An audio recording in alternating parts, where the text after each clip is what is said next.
All right, it's time for the next Soul Finder podcast with Kathy D. Carter, and I do this every once in a while, Kathy. I'm going to go ahead and give your website out in the beginning. Yes. KathyDCarter.com. And that way, if you don't want to listen to the rest of this podcast, just go to the website. We've got an archive of all the podcasts.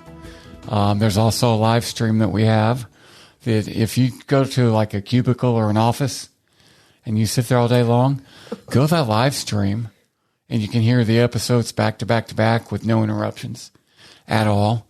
And you're shaking your head like, who would do that? Who would want to listen to that all day long? I would do that. As a matter of fact, I may be embarrassed to tell you this. Yes. But I do that with this podcast at night. Do you listen to it? Yeah. And do you know I've never listened to it? That does not surprise me. There's nothing wrong with that. I record them and then I don't. Is there a reason though? It feels, I wouldn't say it's a waste of time, but why would I? Okay. See, when I was on the radio and I would do, my show would be replayed. I was on from 11 till 3 in the middays. Uh-huh. And then every once in a while they'd replay episodes at night. Right. I would never, ever listen because I just didn't want to hear myself.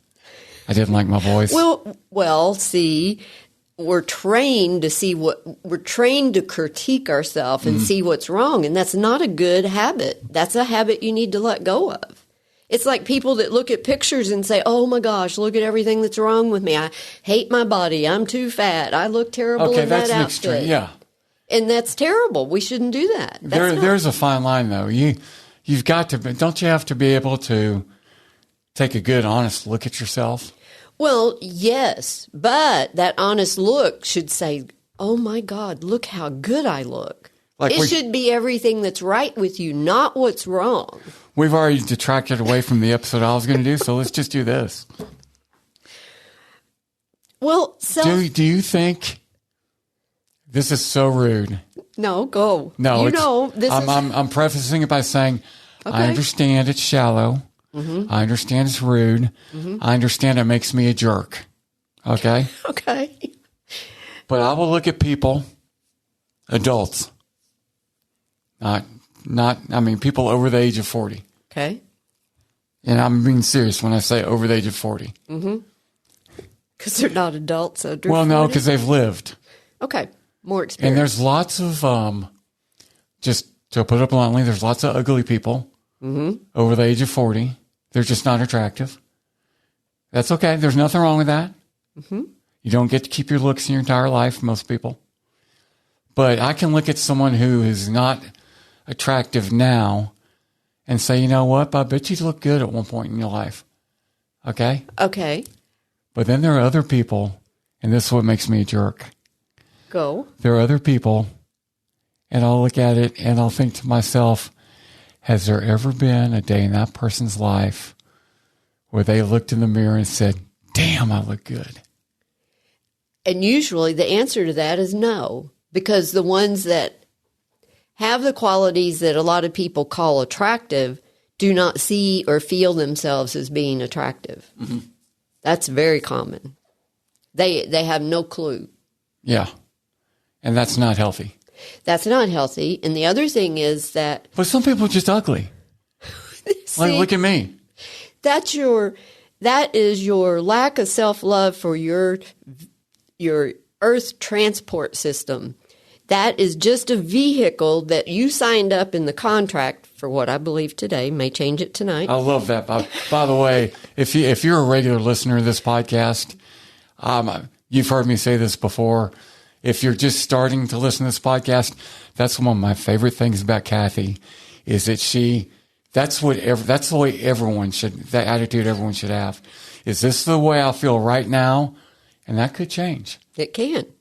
Because as you raise your vibrational frequency, it has to change. You can't keep the same beliefs at a real low frequency and have them at a very high frequency. They have to evolve with you.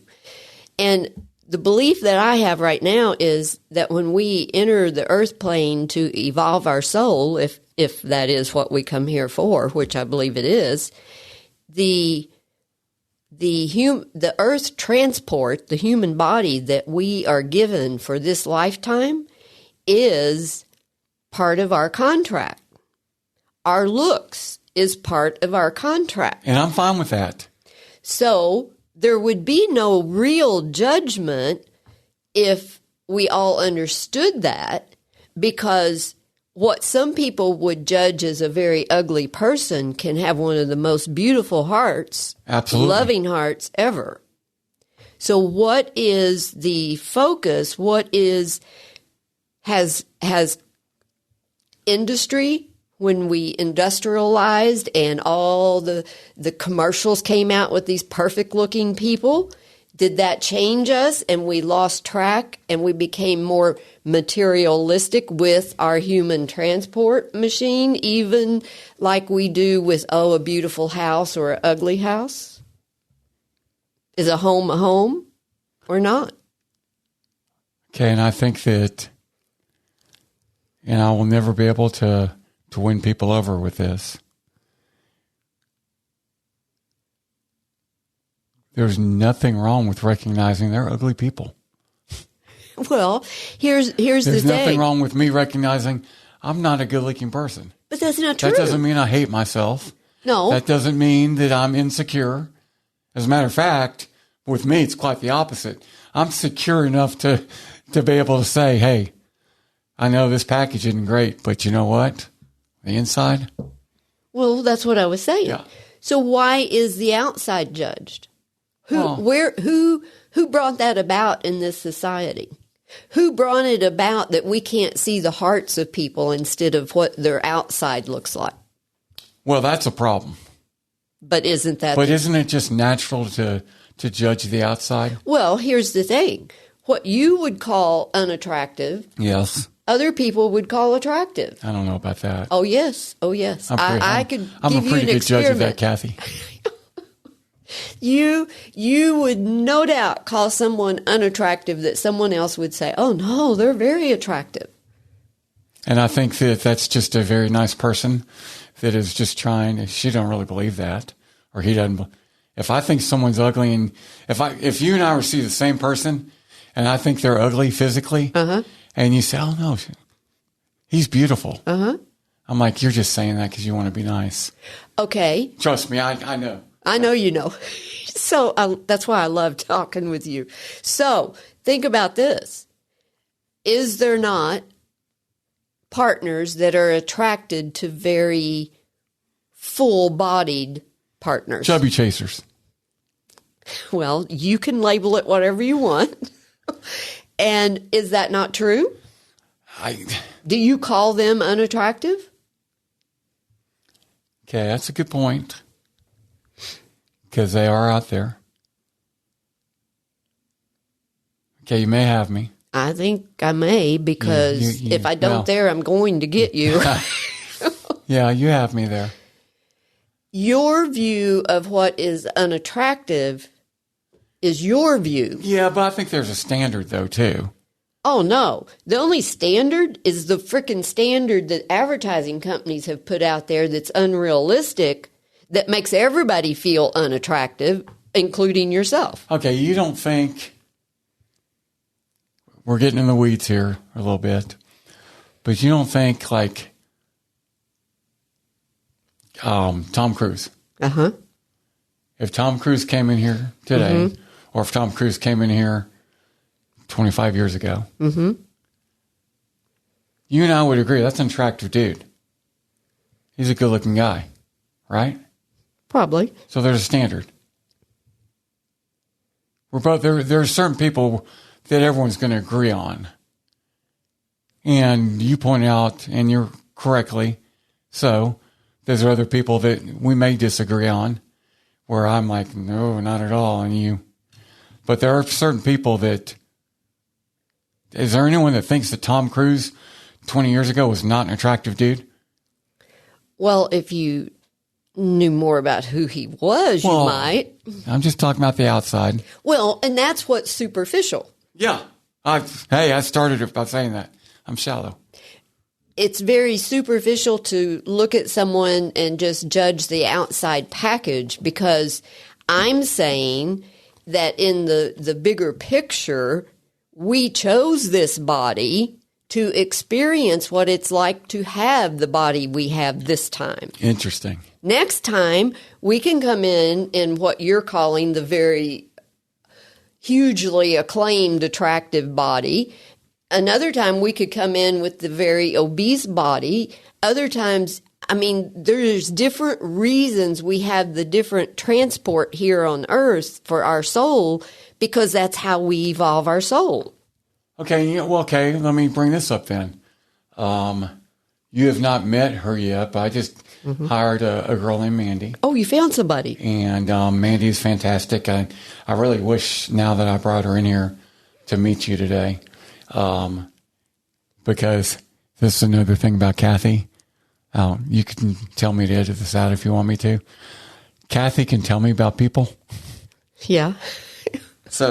But I was talking to Mandy yesterday. Mandy's 35 years old, and she is very attractive. But I was asking her, how she grew up, and she was telling me about her growing up and everything. And I said, okay, let me ask you just a very personal question. Do you mind? And she said, no, not at all. I said, well, it's going to be kind of inappropriate maybe. And she said, what? And I said, do you understand how attractive you are? Because there's a lot of people, and there's a lot of women specifically, that I think don't know how attractive they are and don't know how smart they are, or won't recognize it. Right. And she said, it's funny that you asked me that, because I do now, but I didn't until I was about 25. Wow. And I'm like, okay, well, at least you know now. That's good. So is that growth, and just based on what I just told you, is that growth from the inside to be able to recognize I am attractive, or is that just different for different people? I think that it is a growth of their self-confidence and love for themselves, because you can have a person that you would call unattractive that would finally realize that they are attractive.